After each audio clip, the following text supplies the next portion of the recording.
भदौ 23 र 24 गतेका ती 48 घण्टाको आक्रोश र रगतपातको पछाडि वर्षौंदेखि सञ्चित मौन निराशा थियो। 2070को संविधानले नयाँ सुरुवातको बाचा गरेको थियो, तर 10-11 वर्ष बितिसक्दा पनि त्यो बाचा अझै पूरा भएको थिएन। करिब प्रत्येक 5 जना मध्ये 1 नेपाली बेरोजगार थिए र लाखौंका लागि वैदेशिक रोजगारी नै एक मात्र विकल्प बनेको थियो। देश ऋण र आर्थिक निर्भरतामा जकडिएको थियो। सरकार भने 3 मुख्य राजनीतिक दलहरूबीच पालै पालो सर्ने क्रममै सीमित थियो। देश भ्रष्टाचारमा लिप्त थियो। शासन गर्नेहरू, सत्तामा बसेका राजनीतिक नेतृत्व र तिनसँग जोडिएको संरचनागत प्रणालीका कारण। शासन गर्नेहरू र सत्तामा बसेका को थिए? कांग्रेस, एमाले र माओवादी थिए। र कांग्रेस, एमाले र माओवादीले देशमा कुन हदसम्म भ्रष्टाचार गरेका थिए भन्ने थाहा पाउन यो सुन्नुहोस्। स्वयं गगनको मुखबाट सुन्नुहोस्। नेपालको महारोग भनेको भ्रष्टाचार हो। माथिदेखि तलसम्म कुनै अड्डा अदालत कोही पनि चोखो छैन। म यो ठिक यो बेठिक भन्दिनँ। हामीले बर्बाद बनाएका छौँ। हामीले समाजलाई समेत पनि करप्ट बनाएका छौँ। यो देश यसरी अगाडि बढ्दैन। जेन जेडहरूले पनि गगनले निकालेको निष्कर्ष जस्तै निष्कर्ष निकाले कि यो देश यसरी अगाडि बढ्दैन अनि भदौ 23 को आन्दोलन भयो।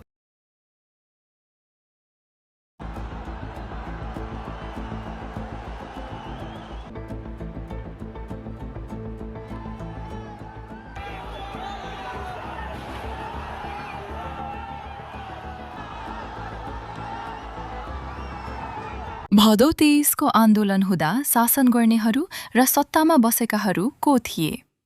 कांग्रेस र एमाले सत्तामा थिए। सत्तामा भएका ती कांग्रेस र एमाले कस्ता थिए? गगनकै भनाइ मान्ने हो भने पनि माथिदेखि तलसम्म कुनै नेताहरू, कुनै अड्डा, कुनै अदालत, कुनै निकाय चोखो थिएनन्। भ्रष्टाचारको महारोगले ग्रसित थिए। भदौ 23 गते ती सत्तामा बसेका, भ्रष्टाचारको महारोगले ग्रसित भएका कांग्रेस र एमालेहरूले जेनजेडका प्रदर्शनकारीलाई के गरे? 19 जना युवा नेपालीलाई गोली ठोकेर मारे। थप 300 जना युवा नेपालीलाई घाइते बनाए। बीबीसीले बनाएको भिडियोको यो अंश हेर्नुहोस्।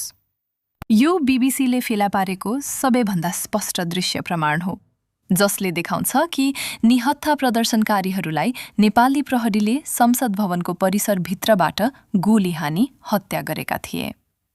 प्रदर्शनकारीहरूले जे भेटे त्यही प्रयोग गरेर गोली प्रहारबाट बच्न ओठ लिएका थिए।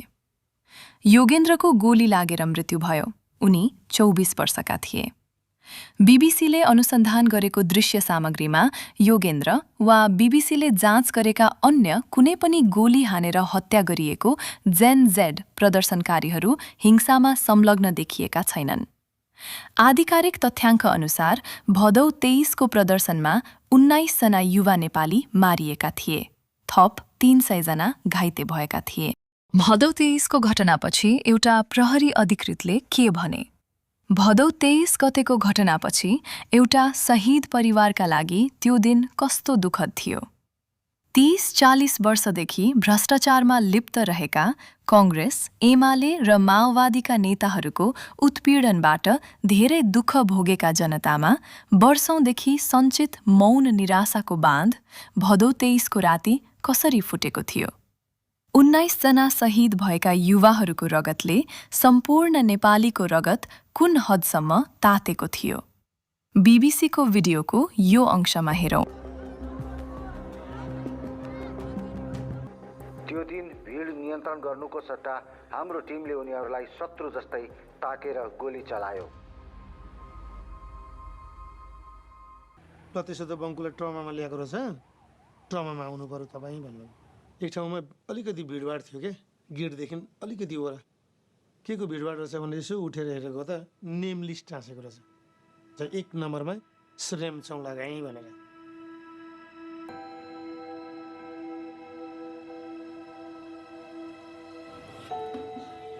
घरमा इन्ट्री हुने बित्तिकै वाइफले के सोध्यो भने अनि बिरामी लिएर आउँछु भनेर जानुभएको बङ्कुची खै त तपाईँ एक्लै आउनुभयो त अनि मैले ट्रिटमेन्ट हुँदैछ चोट रहेछ ट्रिटमेन्ट हुँदैछ एक्लै उसलाई किन छोडेर आउनुभएको त ट्रिटमेन्ट भइरहेको बेलामा भनेर भन्ने खालको क्वेसन गर्यो होइन तर म ठगिरहेछु होइन म कसरी बसेँ होला धेरैले चाहिँ नै प्रधानमन्त्रीको राजीनामा तत्काल चाहियो भनेर प्रमुख प्रतिपक्षी दल लगायत कुरा सडकमा बसेर मागेर त्यति मागेर भएर नि प्रधानमन्त्रीले अहिले राजीनामा दिनुभयो त्यो राज चाहिँ कहिले बिहान होला र कहिले फेरि यो सरकार विरुद्ध यसले उचालेको कदम विरुद्ध फेरि सडकमा जान पाइएला भन्ने बिहानको प्रतीक्षामा थिएँ म। भदौ 24 गते सबै नेपाली जनता रिसाएका थिए। त्यही रिसका कारण धेरैको घर जल्यो। देउवाको घर पनि जलेको थियो। देउवाको घरमा धेरै पैसा जलेको थियो। सबै नेपाली जनतालाई थाहा छ त्यो पैसा एआईको होइन साँच्चीकैको थियो। कांग्रेस आज हामी बदलियौं भन्छ, तर बदलिनुभन्दा पहिले उनीहरूको केन्द्रीय समितिको बैठकमा जलेको पैसा एआईको हो भनेर कसरी दावी गरिएको थियो? त्यो कुरा सुनेपछि प्रस्तुतकर्ता सुरज सिंह ठकुरीकी छोरी एक जेन जेड नेपाली चेलीले उनीहरू हामीलाई मूर्ख ठान्छन् भनेर कसरी प्रश्न उठाएकी थिइन्। अब हामी सुध्रियौं भनेर भनिए पनि जलेको पैसाको भिडियो एआईको हो कि साँच्चीकै हो भनेर आजसम्म पनि सुध्रियौं भन्ने कुनै कांग्रेसीले स्पष्ट रूपमा कसरी भन्न सकेका छैनन्। गगनजीले पनि यसबारे स्पष्ट जवाफ दिन कसरी सकेका छैनन्। प्रस्तुतकर्ता सुरज सिंह ठकुरी र गगनको यो भिडियो हेरौं। सभापतिज्यूको घरको अलि करेन्सीको कुरा गरौँ न, नोटको। And you have to be honest, Gagan, please. What do you think भन्ने कुरा? अब त्यो ढाक छोप, there's no more, I think. कस्तो फिल भयो? त्यो देख्दा के लाग्यो? मैले यो सोधिनँ कि त्यो सत्य थियो या असत्य थियो या त्यो एआई थियो भनेर मैले भनिनँ। How did you feel जब त्यो दृश्य देख्यो? You know it, I know it, entire world knows it, it's real. Number one. अघि हामी आएको कुरा गऱ्यौँ नि। You're inside the bunker. आत्मामा हात राखेर त्यही त What do you feel? मलाई हामी उता नजाउँ न। What did you feel as a citizen? Forget about महामन्त्री or whatever. महामन्त्रीको कुरा it's not about महामन्त्री. Okay. It's not about महामन्त्री है, किनकि म त्यो महामन्त्री सामन्त्री भएर सोच्ने मान्छे नै होइन हैन। किन होइन भने म चाहिँ रङलाई रङ राइटलाई राइट भन्ने मान्छे हो हैन। त्यो सेप्टेम्बर 8 सेप्टेम्बर 9 यसको वरिपरि जे जति इभेन्टहरू भयो, चाहे त्यो गोली चलेको कुरा, चाहे सिंहदरबार चलेको कुरा, चाहे पैसा भेटेको कुरा हो, सबै कुराको दुधको दुध पानीको पानी हुनुपर्छ, राइट। तर म अहिले यतिखेर गोली यसले चलायो, सिंहदरबार यसले जलायो, पैसा यसको भेटियो, यो गर्यो भनेर भन्ने कुरा मैले अहिले फैसला सुनाउन थालेँ भने चाहिँ त्यो ठिक हुँदैन। फैसला होइन सही लाग्यो, राइट लाग्न त न यस्तो भयो, यस्तो यसमा आएँ मलाई सोध्नु न यस्तो भयो, मलाई त हो जस्तो लाग्यो, लाग्यो होइन, हो नै त्यो यस्तो भयो। मेरो ठाउँबाट मैले फेरि दोहोऱ्याएर भन्छु है, चाहे गोली चलेको कुरा हो, चाहे पैसा भेटेको कुरा होस्, चाहे चाहिँ सिंहदरबार जलेको कुरा होस्, मैले सिम्बोलिकली भने होइन, यो सबै कुराहरूको राम्रो अनुसन्धान भएर दुधको दुध पानीको पानी छुटेको हुनुपर्छ। यदि आयोगले त्यसमा ठिक ढङ्गले निर्णयहरू गरेको रहेनछ भने so you are there, I am here होइन। इभन इलेक्सन पछाडि पनि, जस्तो म भोलि प्राइम मिनिस्टर भएँ मानौँ इलेक्सनलाई, राइट, यो कुनै पनि कुराहरू यतिको हराएर जाँदैन, यो गर्ने कुरा भनेको। तर जब शेरबहादुरजी, it was very sad to see somebody going to that phase, त्यो फेजमा जानुहुन्न। जे जस्तो भए तापनि अरू चिजले चाहिँ न्याय दिने हो। जब he came with his wife अनि कङ्ग्रेसको अफिसमा आएपछि जब प्रेस कन्फरेन्स भएको थियो, उहाँलाई यति पनि थाहा थियो के भन्छ भनिरहनु भएको थियो। He did not know that word AI भन्ने। सो उहाँले के भन्छ एआई गऱ्यो भन्दाखेरि तल साक्षीहरू मैले यति धेरै देखाएको थिएँ कि जसमा you are there too. And I was very disappointed. एउटा स्टेजबाट त्यसरी अप फ्रन्ट केही चिज, my daughters laughed at like anything. She said, he thinks we're dumb, Dad. And that's Gen Z's word एउटा रिप्रेजेन्टेटिभ जेन्जीको मेरो घरमा भन्नु भयो and I said I didn't answer so केही भन्नै त्यो त्यतिखेर साक्षी बन्दादेखि चाहिँ यस्तो कुराहरूले चाहिँ मलाई अलिकति चेन्ज भएको छैन जस्तो लाग्छ एज अ सिटिजन मैले कार्यक्रममा प्रस्तोता सुरजजीले गगनजीलाई सम्बोधन गर्दै तपाईको सभापतिको घरमा जलेको पैसाबारे कुरा गरौं भनेर विषय उठाउनुहुन्छ। अनि सुरजजी भन्छन्, गगनजी तपाई इमानदार हुनुपर्छ। गगनजी तपाई के सोच्नुहुन्छ भन्ने कुरा हो। गगनजी अब ढाकछोपमा कुनै नैतिकता बाँकी छैन। गगनजी तपाईलाई त्यो दृश्य देख्दा कस्तो महसुस भयो? गगनजी तपाईलाई थाहा छ, मलाई थाहा छ, सारा संसारलाई थाहा छ पैसा जलेको वास्तविक हो। गगनको उत्तर सुन्नुहोस्। गगन भन्छन्, म गलतलाई गलत र सहीलाई सही भन्ने मान्छे हुँ, तर जलेको पैसा एआई को हो कि साँच्चीकै हो भन्ने विषयमा आफ्नो स्पष्ट धारणा राख्नुको सट्टा गगन भन्नुहुन्छ, म फैसला सुनाउने मान्छे होइन।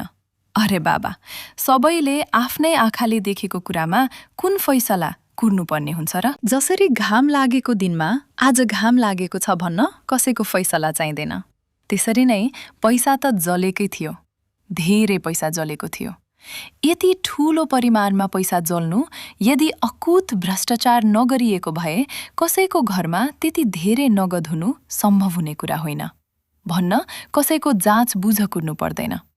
यो कुरा त घाम लागेको दिन जस्तै छर्लङ्ग छ। गगनजीले नदेखेको कसरी हुन सक्छ र? गगनजीको यो कुरा त अनौठो देखिन्छ। म गलतलाई गलत र सहीलाई सही भन्ने मान्छे हुँ भनेर स्वयं दावी गर्ने व्यक्ति, तर हाकाहाकी टन्टलापुर।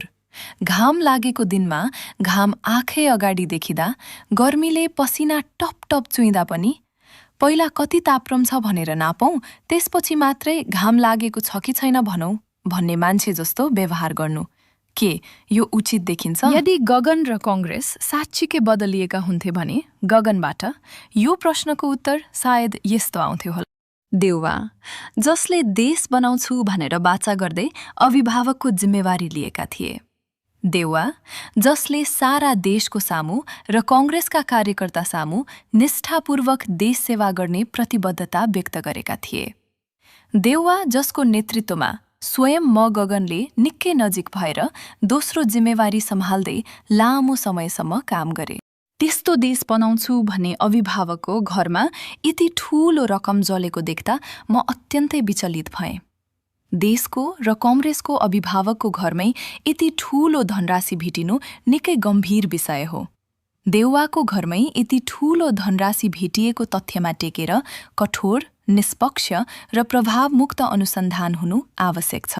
गगनजी, मूल कुरा के हो भने तपाईले देउवाको घरमै यति ठूलो धनराशि साँच्चीकै भेटिएको हो भन्ने तथ्यलाई स्पष्ट रूपमा स्वीकार गर्नु पर्यो। गगनजी, तपाई म गलतलाई गलत र सहीलाई सही भन्ने मान्छे हुँ भन्नुहुन्छ, अनि देउवाको घरमै यति ठूलो धनराशि साँच्चीकै भेटिएको हो भन्ने तथ्यलाई चाहिँ अनुसन्धान गर्नुपर्छ भनेर कुरा पन्छाउनुहुन्छ। अहिले फागुन 21 गते अघि नै गगनलाई बदलिएको कांग्रेसको सभापतिको हैसियतमा देउवेवाको घरमै यति ठूलो धनराशि साँच्चीकै भेटिएको हो भन्ने तथ्यलाई स्पष्ट रूपमा स्वीकार गर्नुपर्ने नैतिक दायित्व छ। किनभने पैसा सम्बन्धी भिडियो एआई को हो भनेर भाष्य बनाउने केन्द्रीय समितिमा गगन त्यति बेला महामन्त्री थिए र प्रस्तुतकर्ता सुरजजीले भने अनुसार जहाँ एआई भन्ने केन्द्रीय समिति सदस्यहरूको आवाज गुन्जिएको थियो त्यो बैठकमा गगन तपाई स्वयं पनि उपस्थित हुनुहुन्थ्यो। अहिले फेरि त्यही कांग्रेसको समितिका सभापति हुनुहुन्छ। गगनले देउवाको घरमै यति ठूलो धनराशि साँच्चीकै भेटिएको हो भन्ने तथ्यलाई स्पष्ट रूपमा फागुन 21 गते अघि नै स्वीकार गर्नुपर्ने कुरा किन पनि आवश्यक छ भने नेपाली जनतालाई कांग्रेसले धेरै पटक अब हामी सुध्रिएका छौं भनेर बाचा गरिसकेको छ, तर हरेक पटक त्यो बाचा झुटो साबित भएको छ। नेपाली जनताले कांग्रेसलाई 2048 सालमा पूर्ण बहुमत दिएका थिए, तर तपाईहरूले देशलाई भ्रष्टाचारको महारोग लगाएर नेपाली जनतालाई 30-40 वर्षदेखि निकै दुःख दिनुभयो। तपाईहरू कांग्रेसले 2051 को चुनावमा हामी अब बदलियौं भन्नुभयो तपाईहरू कांग्रेसले। अनि फेरि 2056 को चुनावमा हामी अब बदलियौं भन्नुभयो तपाईहरू कांग्रेसले। अनि फेरि 2064 र 2070 को संविधान सभाको चुनावमा हामी अब बदलियौं भन्नुभयो तपाईहरू कांग्रेसले।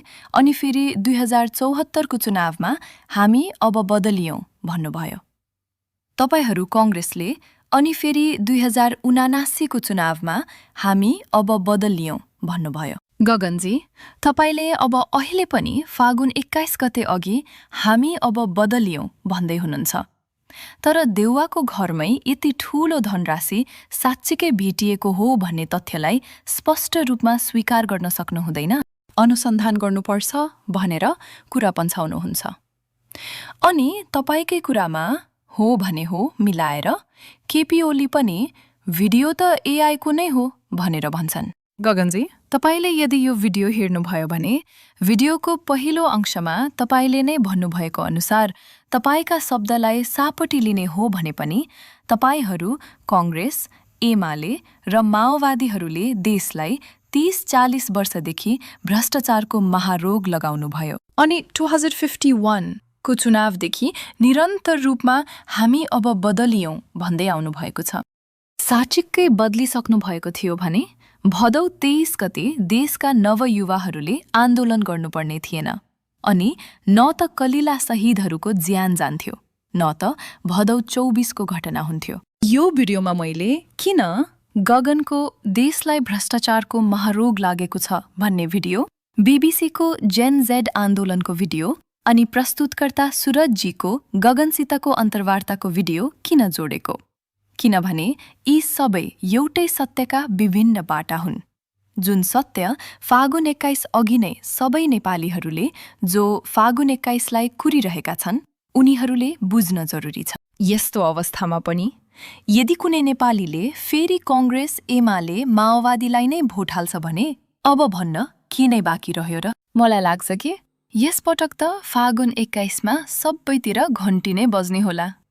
हाम्रो नेपालमा फागुन 21 मा देशभरि घण्टीको गुन्जनले, नयाँ युगको आरम्भको गुन्जनले सारा नेपाल गुन्जायमान हुनेछ होला। आशा गरौं अनि भगवानसित प्रार्थना गरौं कि सबैजनाले फागुन 21 मा घण्टी नै बजाउनु हुनेछ। जय नेपाल।